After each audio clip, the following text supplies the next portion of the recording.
In the last video, I tracked the alignment from the Gulf of Guinea, exploring different locations and significant points in the Gulf, across the Equatorial Counter Current, and just into the South Equatorial Current of the South Atlantic Ocean, across Fernando de Noronha, just off the coast of Brazil, and entering South America at the Brazilian city of Natal. My name is Michelle Gibson. I am picking up the alignment in this video in Ico, a town located in the central part of the Ceara State of Brazil. It is situated on the Rio Salgado on a flat plain, not far from its confluence with the Rio Jaguaribe. S-shaped, snaky rivers are a signature of the advanced ancient civilization worldwide. For comparison of similarity of appearance, the Rio Salgado in Brazil is on the left, and the River Thames in England on the right. There are some interesting geometries going on in the landscape of Ico, with places with a lot of squares, rectangles, curves, and angles showing up with nothing much going on in them. This is a close-up of the top middle section shown previously. It looks like a section of Earth that has a grid pattern, and to me it has a much older look, like not something done recently. I took a street view shot of where the red arrow is pointing. And this is what it looks like.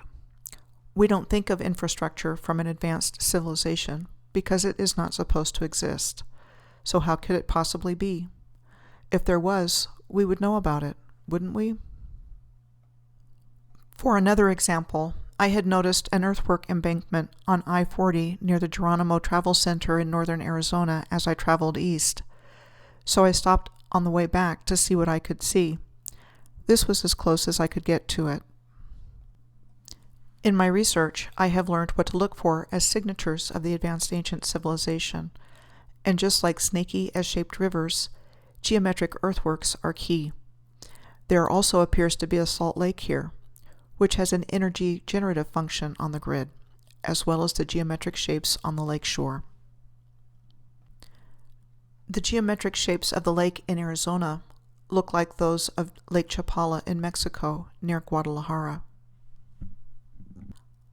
I am sure there is no coincidence that there is a power plant directly across from this location in Arizona, one of many examples of how ancient energy technology is harvested by the modern energy industry without public awareness. These are geometric shapes that appeared in the landscape where the Amazon rainforest was after deforestation.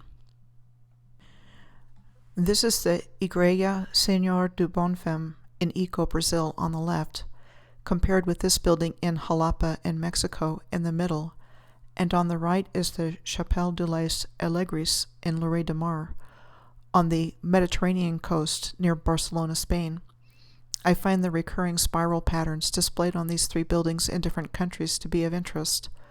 Why were they incorporated in the architecture of the buildings? Spirals can represent the expansion of consciousness, pathways between the worlds, as well as sound and frequency. This is the Igreja Matriz da Expectação in Ico, and the beautiful geometry in the plaza in front of it. This is a view of the front of the Igreja de São José from the square in front of the Igreja Matriz da Expectação that was just shown. This is what the very large Igreja de São José looks like from above on Google Earth, and what the positioning of the two plazas looks like from above. There's an interesting city layout going on here, with the Igreja de São José literally built in the middle of the street, perpendicular to the buildings beside it. This is an historic photo of the Theater Ribeira dos Icos, circa 1900. This is the same theater today.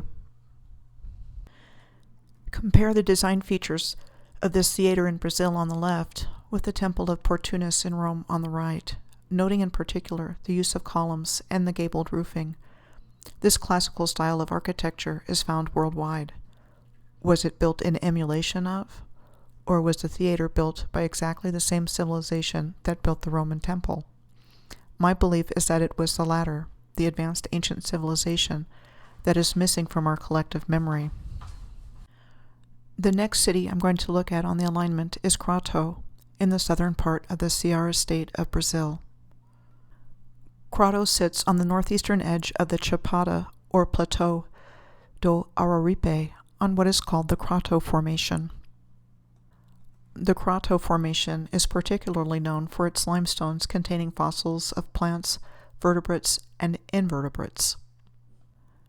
This is a cement quarry in the Crato Formation region at Caldas. Here are some photos taken of places at the Chapada do Araripe in Brazil.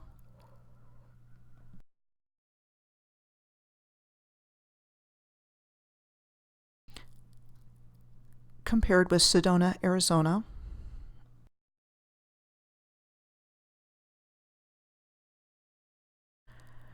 Red Rock Canyon in Hinton, Oklahoma, outside of Oklahoma City,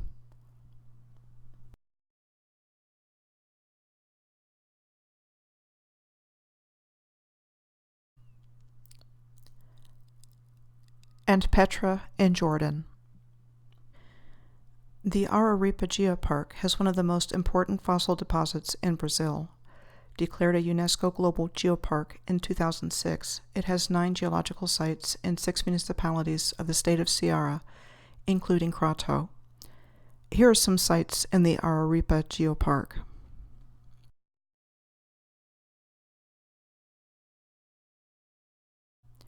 The alignment goes directly across the Floresta Nacional do Araripe Apodi, a national forest with its status designated in 1946.